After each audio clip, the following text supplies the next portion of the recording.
శివము అనగా మంగళము అని అర్థము. శివుడు శుభప్రదుడు, కళ్యాణమూర్తి, నిర్గుణ పరబ్రహ్మ. శివానుగ్రహేణ జ్ఞానప్రాప్తి. శివుని కృప వలన జ్ఞానము లభించును అని ఉపనిషత్తు తెలిపింది. సశివ ఆత్మయే శివుడు అని నారాయణోపనిషత్తు. శివేకో ధ్యేయ శివశంకర, ధ్యానించదగినవాడు ఒక్క శివుడే అని అథర్వ శిరస్సు ఉపనిషత్తు. ఈశాన సర్వ విద్యానాం ఈశ్వర సర్వభూతానాం, సమస్త విద్యలకు అన్ని జీవులకు శివుడే అధిపతి అని వేదములు తెలియజేస్తూ ఉన్నాయి. విశ్వానికి శివపార్వతులే జననీ జనకులు.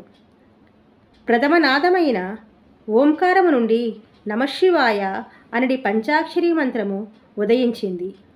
ఈ పంచాక్షరి నుండి పంచభూతములు ఆవిర్భవించాయి. ఈ పంచభూతములు పంచీకరణము చెందుడు ద్వారా ఈ సకల ప్రపంచము జనించినది. పంచాక్షరి మానవ శరీరమునకు ప్రతీకై ఉన్నది.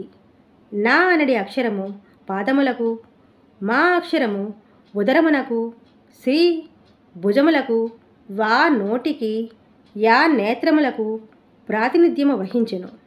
కనుక మానవ శరీరము పంచాక్షరీ మంత్ర సంయుక్తమై ఉన్నది. అందుచేతనే దేహమును దేవాలయమంటూ దేహో దేవాలయ ప్రోక్తో జీవో దేవస్య నాతనః అని నినదించినది వేదం. పరమశివుడు సర్వాంతర్యామి గనుక నిరాకారుడు. అయితే భక్తజనులను ఉద్ధరించుటకై అనేక రూపములలో అవతరించుచూ ఉండెను. అట్టి దివ్య రూపములలో లింగోద్భవమూర్తి ఒకటి. శివుడు లింగోద్భవమూర్తిగా దర్శనమిచ్చిన రాత్రినే శివరాత్రి అందరు. ఆనాడు భక్తులు ఉపవాసములతో జాగరణ చేయుదురు.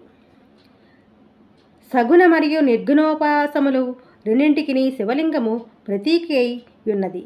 శివలింగమునకు ఒక రూపము ఉన్నందున సగుణమగును. అయితే ఈ విగ్రహములకు ఉండే అవయవములు లేనందున నిర్గుణమని భావించవచ్చును. శివలింగము త్రిమూర్తులకు సంకేతము. అందు కనిపించు మూలభాగము బ్రహ్మ, మధ్యభాగము విష్ణు, ఊర్ధ్వభాగము శివపీఠములకు ప్రతీకలు. శివలింగములో స్వయంభూలింగములు, జ్యోతిర్లింగములు, పంచభూతలింగములు ఉన్నవి. ఇందు స్ఫటికలింగము పూజకు ముఖ్యమైనది. దీనికి రంగు లేదు. సమీపించు వస్తువు యొక్క రంగును అది ధరించును. అలాగే భక్తుడు ఏ భావముతో తనను దరిచేరునో అతన్ని అలాగే ఉద్ధరించునని తెలుపుటే అందులోని దాగిన సత్యము. ప్రకృతి పురుషుల దివ్య ఏకైక స్వరూపమే శివలింగము. శివుడు దివ్యమంగళ స్వరూపుడు. ఆ దేవదేవుని ఆకారము, అలంకరణలు, అవతారములు దివ్యమైన ఆధ్యాత్మిక సందేశాలను తెలియజేస్తాయి. కనులకు సరిచేసి చూడగలిగితే, ప్రశాంతమైన మనసుతో ఆలోచించగలిగితే, స్థిరమైన బుద్ధితో గ్రహించగలిగితే పరమశివుని ప్రతి కదలిక సాధకునికి మోక్షమునందించు జ్ఞానజ్యోతి అయి ప్రకాశిస్తూ ఉంటుంది.